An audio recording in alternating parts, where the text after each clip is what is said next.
You arrive at the timber frame town hall where you knock on the thick wooden door.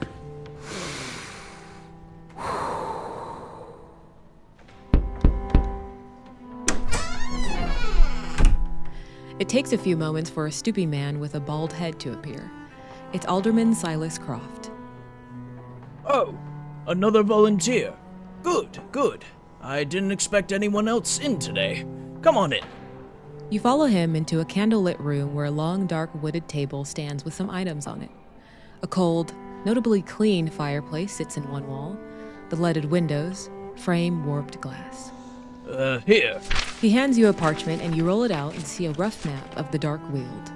You exclaim that it's mostly empty. Well, that is the state of affairs, I'm afraid. Since this damned winter, we've had few visitors, and some say the pathways have disappeared.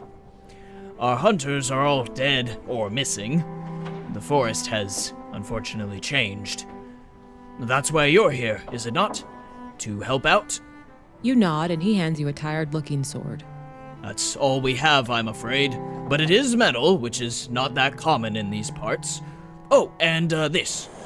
He slides a wooden buckler across to you. You frown. I know it's not much, but it's better than nothing. There are other weapons and armor to be found in town. You could speak to Farnham Ravencloud. I think people are hoarding them, though. In any case, what we need are provisions and supplies. He jangles an empty-sounding pouch at you. Bring them here when you find them, and you will be rewarded. He tries a smile, but his features form a grimace as he encourages you to the door and you stumble out into the street. The door ajar, he looks at you. I think I knew your parents once. Good sort. You'll do well, I'm sure. Maybe you might even get to see Kessler Brabazon. If your efforts prove fruitful, that is. He then shuts the door and you're left standing in the quiet street.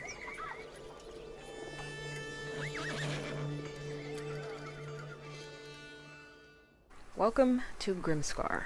An unending winter has buried this isolated town, and the limbs of the Dark Weald press in on all sides, locking the citizens in a freezing, starving cage. And we are a fletcher by trade, born and raised in these woods, but carving bows won't save our people today. So we stand on the cobblestones, the biting wind tugs at our tunic, we stare at the heavy wooden doors of the town hall. The town is desperate, and Alderman Silas Croft is asking for volunteers to brave the tree line. And so we step in, we get to work, and we accept this duty for our people. And that's why we are playing today. We're going to be playing Grimscar. This is the first time I am playing this game. And it looks to be, it's designed by Gunnar Alm. The last name just has 4 letters. A-L-M-R. Almer. And I am positive I'm saying that wrong. Yeah, next we're going to build out a character real quick and then see if we can get some type. I love me some procedural kind of hex crawly type game, so let's see how it goes. See how quick I die. So we are going to accept, there's like a default quest by the Alderman, so we need to enter the first tier of the forest and explore the hexes until we roll a result that yields a tier 1 quest item, which we'll figure out what it is. But we gotta help the people of Grimscar. So we're still in the safety of the town, so we have no wear or exposure mechanics that are going to apply right now. We have a starting sword and a wooden buckler that I need to add to the sheet. Okay, I think we're trying to find a stash of food actually. Let's give our character a name. Say it's a woman. We'll call her Elora. And we're going to say our ex-profession was a fletcher. A fletcher, you used to supply arrows for the hunters, but now they are all gone. You get a +2 to survival, to the survival stat, okay? So we are human in a fantasy world, and we have a range of stats. So we have 6 psych stats, which reflect the state of our mind. So we have rage, hatred, butcher, patience, pity, and hope. So rage, hatred, and butcher, they represent our anger at the state of the world, and patience, pity, and hope represent the desire for good to prevail. And so we can add one of those numbers to our attack roll during combat to win a round, but doing so forces us to roll on a negative consequence table afterward. Then we have the physical stats, which are survival, charm, reputation, and wear. Survival is usually 4, but the Fletcher Professions adds a +2. And then wear tracks physical exhaustion. For every 10 wear points you gain, your minor wounds maximum permanently drops by 1. You die if you reach 10 minor wounds or 3 major wounds. So we have minor wounds here. Okay, major wounds, got it. Then there's the death line. Combat die is a d6. Reserve die is a d4. Combat is opposed, so you'll roll your d6 against the enemy's die. Highest wins. You may roll and add your d4 reserve die exactly once per combat to boost your score. Okay, so in our inventory we have a blunted sword. We start, the combat dice is a d6. That's how we start. And the reserve die is a d4. Oh, not like. Okay, so we are going to. We have the character set up. We have Elora. It was a Fletcher. All of our stats are at 5, except for survival's at 6. Our charm is 2, reputation 1, and wear is 0. Our warmth is. Oh, I forgot to put the warmth is 5, because we have a tunic and cloth boots. So I'll just put it in inventory. So tunic gives me 3, body 3, and then cloth boots give my legs 2. Boots. Never had a track like so, like the minute details is very interesting. So we'll see how that goes. But yes, this will protect us from the freezing environment. And so we have the journey map here, the map key, and then I have the permanent features map. I'm still trying to figure out the difference. Anyway, this is my first session, so I'm sure after I play a few more times, I'll start to get the hang of it. Just like when I was playing Astro Prisma, you know, it takes a session or two to fully get the hang of things. So we step out the door of the town hall, and it clicks shut behind us, and we make our way to the Dark Weald here. And we are armed with nothing but a rusted sword, a wooden buckler, a flickering oil lamp. As we stand alone at the threshold, let's go find some stuff. So, we are going to, let's move this way. We're going to move northeast here. We'll move into this hex here. And so this is just the forest. So, our first hex on the journey map, and we're going to roll a d100 on the forest table to see what we encounter. Do I have what? Oh, I already have a d100. Oh, you know what? I have physical dice, but you know, I forgot that I set up a digital dice roller, so let's do that. That will be easier, actually. Okay, so I rolled 70. Okay, so I rolled a 70, and I moved up, and so that is, I marked it as a 1 on the hex map. And then for the key, it's not a permanent feature, so 70 is, as we kind of push through the dense thicket, okay? The crunch of the dead leaves beneath our boots as we step into a small, unnatural clearing. And as our eyes adjust, because it's very bright white because of the snow, we see a horrifying truth in front of us. This is some type of torture scene. 70, it says, you notice a woman kneeling at a tree stump. As you move closer, you see her palms have been nailed into the top of the stump. Ooh. And then we roll a d6 to see what happens as her arms are outstretched, hands brutally nailed into the top of that wood. So, she looks motionless, head bowed against the wind. I'm going to roll a d6. Let's see what that means, because there's a few options. So let's roll that d6. Okay, that's a 3. So, you step closer and see she is dead. You release her and bury her body. Lose 1 hope. Sheesh. Okay. I'm glad she didn't, get up and attack me. So I'll just say, torture scene? That's what I saw there. Okay, so I think I'm understanding the permanent feature versus, the tables will tell you if it's permanent or non-permanent.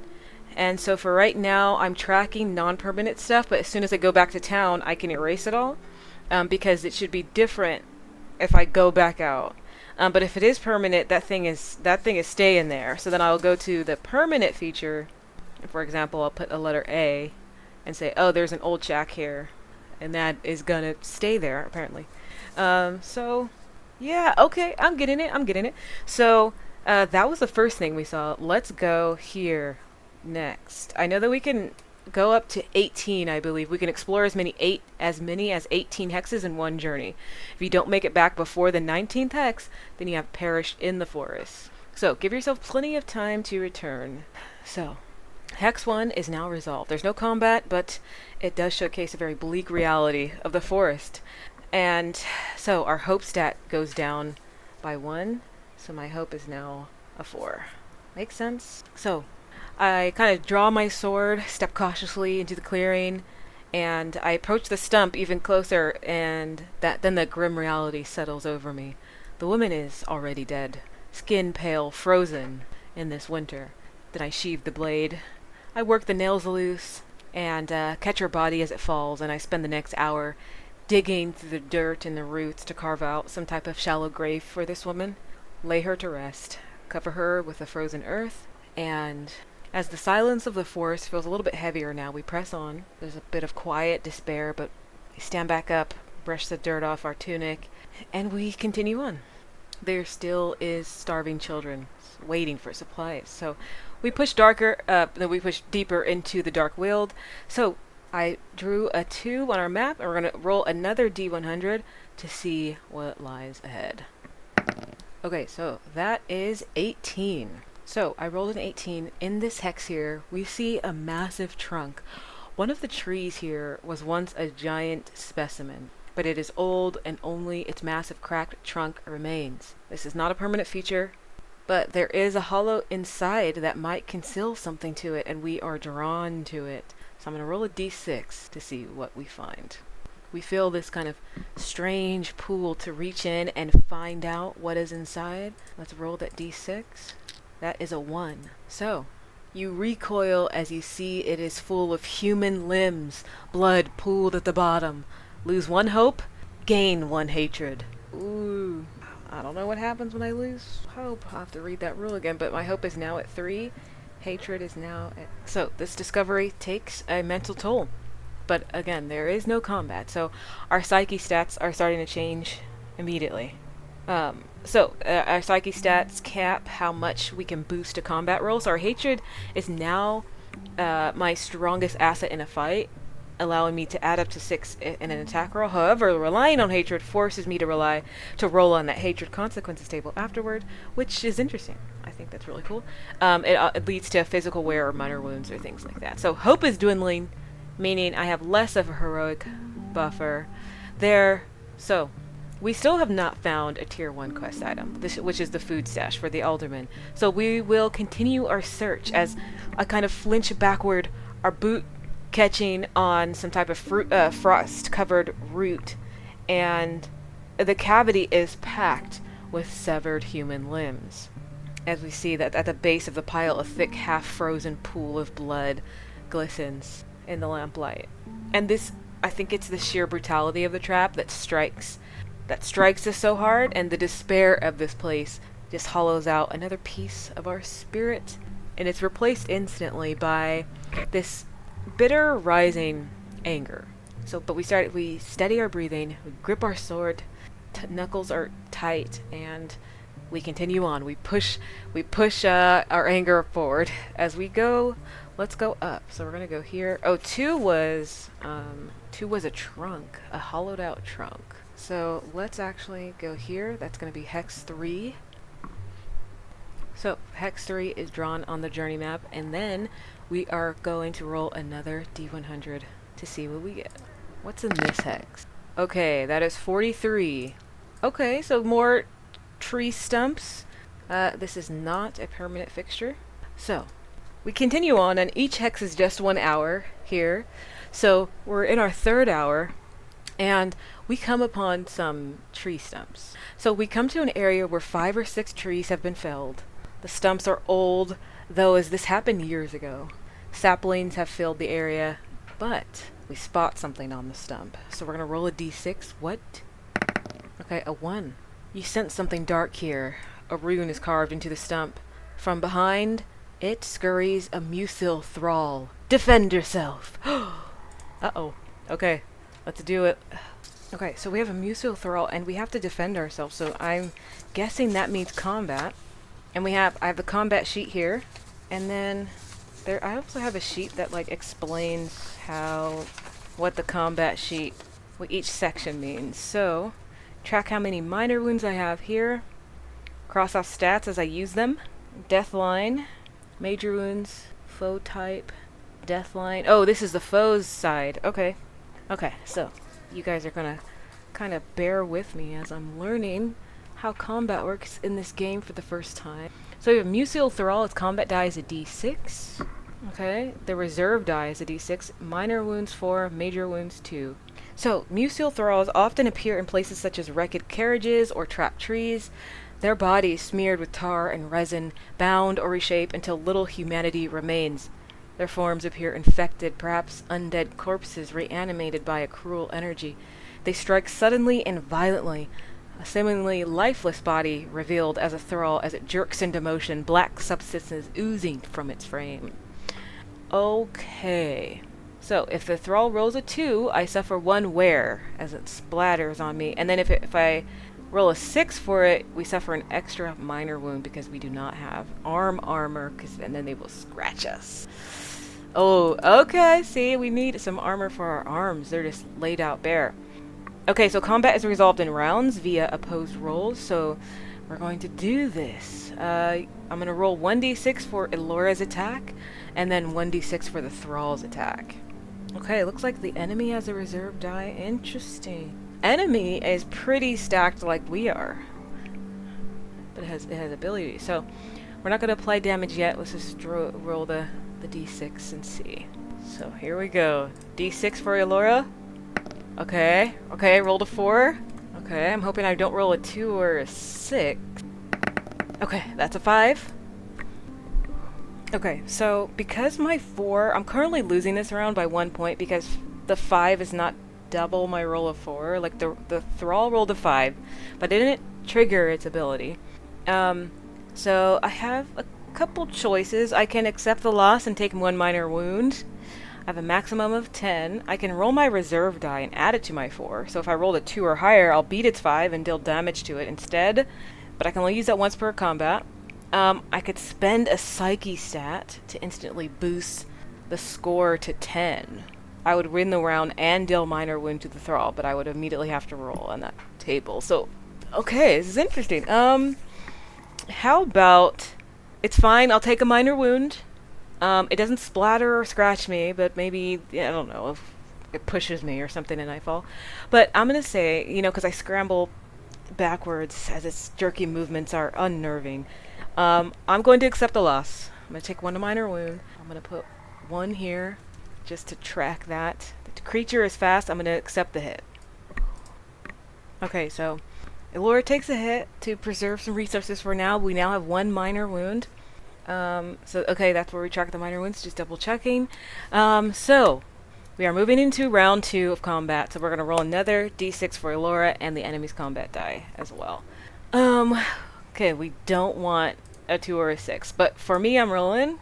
Okay, I rolled a 2. Okay, that was a 2, and I'm gonna roll for the enemy. It's a 3.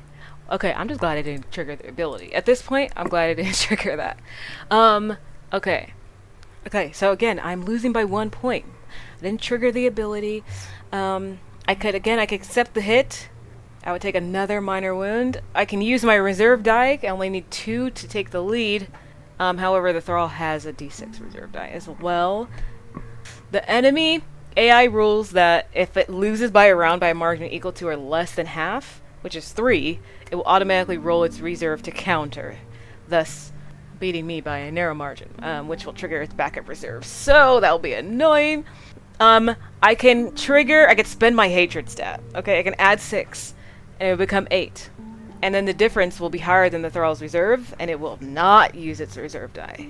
And then I can inflict a major wound, and the thrall dies at 2 major wounds. As we can see, I'm gonna do it. I'm gonna use my hatred. I'm gonna use rage. Let's see, cross off after we're using it. I'm not going to cross, I'm just going to circle.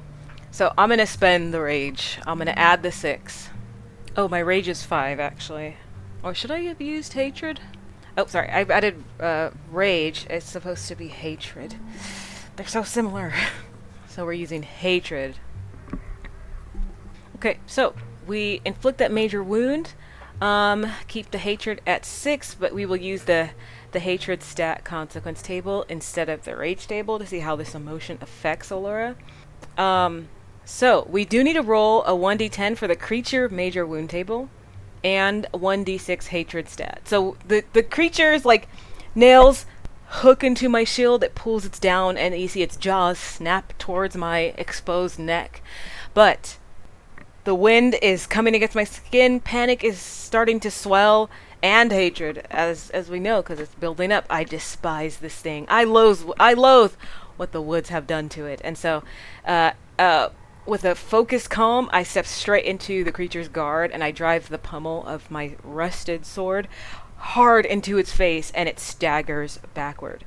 And before it can recover, I bring the blade around, massive arc, and the iron goes into like its tar-covered torso, and it's shredding through its skin and its pale flesh, and it lets out this like gurgling shriek as there's black fluid that pours out of it. It's severely crippled, but it's still twitching.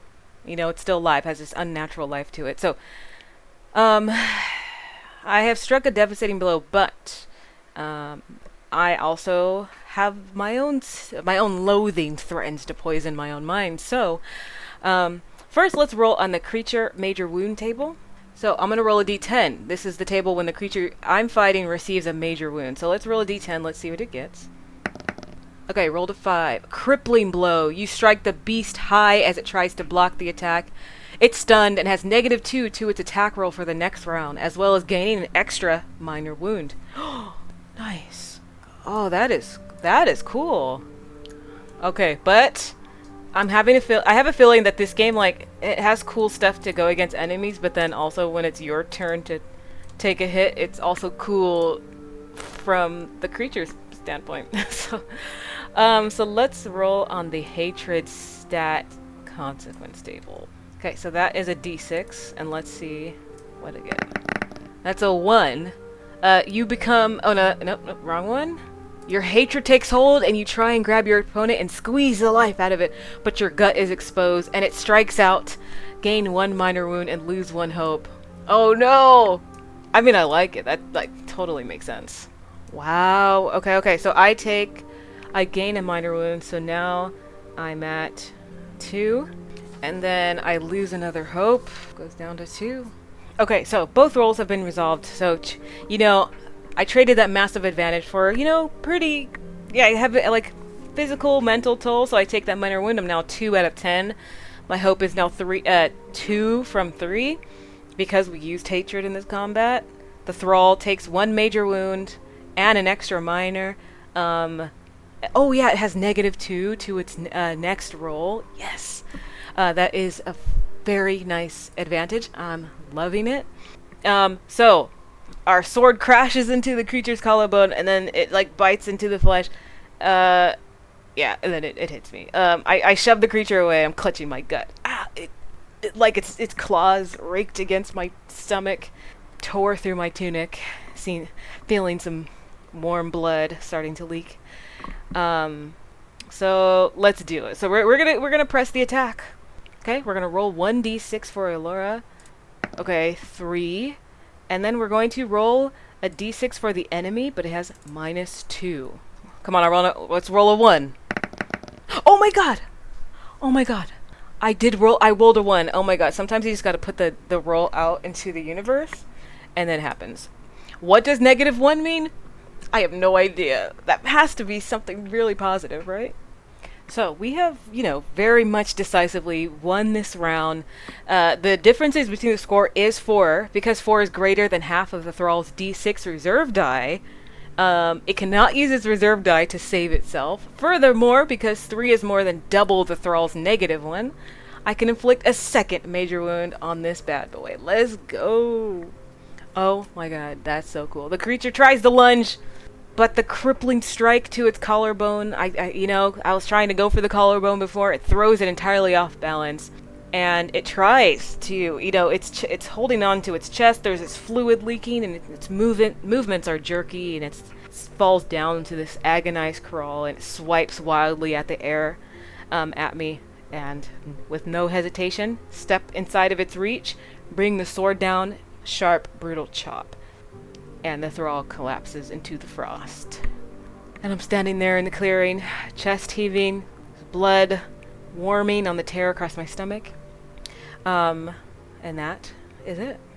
I'm gonna roll 1d8 because there is a body search table, and we could see what we can salvage from the thrall's human remains. Okay, so I'm gonna roll a d12 on the body search table and see what we get. Okay, that is a 4. There is a ball of twine in their pocket. Oh, thanks for nothing. I guess I got a ball of twine.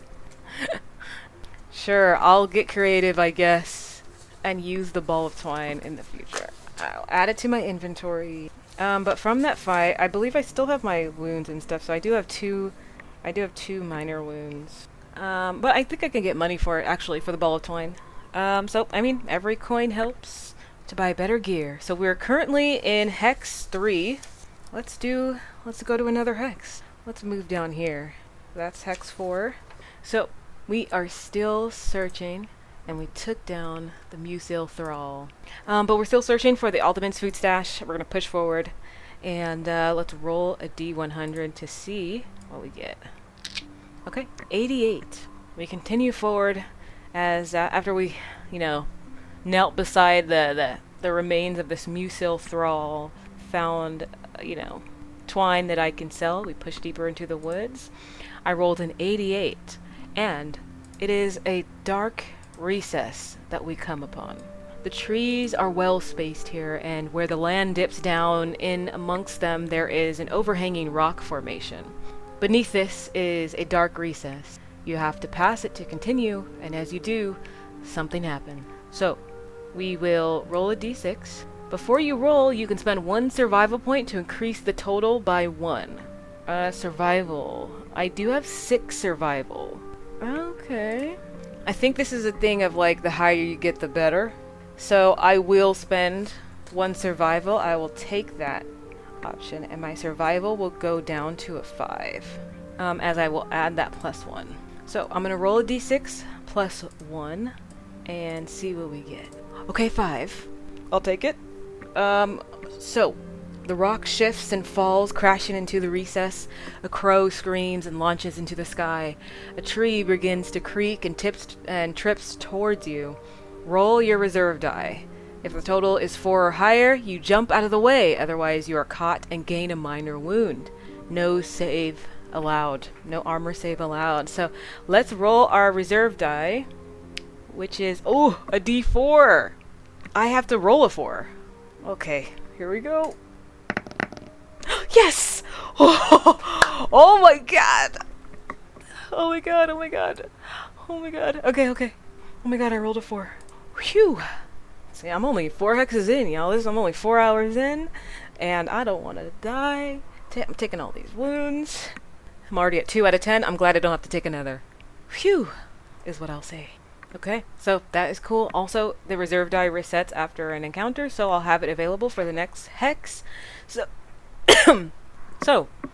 I have survived Hex 4, but the Alderman's food stash is ever elusive, so we need to get to Hex 5 on our journey map. Okay, so before we get to Hex 5, actually, which I think I'm going to go up here, we are going to end the session, actually. I think this is a really good play session. From what I'm seeing so far, I love a good hex crawl. I love tables, and I love this type of gameplay where it's like, this is what happens, and it's not like, envision what happens. What's the game? I don't know. I play it all the time. Starforged or Ironsworn. Those games are a little bit more open-ended, and so they'll ask you to envision stuff, which I think sometimes works. Sometimes I just want a game like Grimscar or Cairn Nathalis or something like that, where you want to roll on a table and it tells you exactly what to do, just like in Astro Prisma. But for so far, from what I've been playing through, I really like the mechanics, and I think it's really fun. I love rolling for enemies, and like that not knowing how it's gonna go. You know, it makes everything feel so dynamic when I roll for myself. But I also could just be rolling super well for the enemy too, and it's kind of like, it's bittersweet because you're like rolling against yourself. So it's all your fault when you roll really well for the enemy. But it's fun too. So we're gonna leave off here. Definitely gonna come back for Grimscar. Yeah, this is like a fun hex crawl game so far, and I'm excited to just explore some more and then like get more quests. Eventually go into the dark forest, into the savage forest, like gain some copper and get better armor and stuff. And yeah, let's see how far it goes. But if you watched, thank you if you did. Thank you if you listened in as well. And I will see you guys in the next one.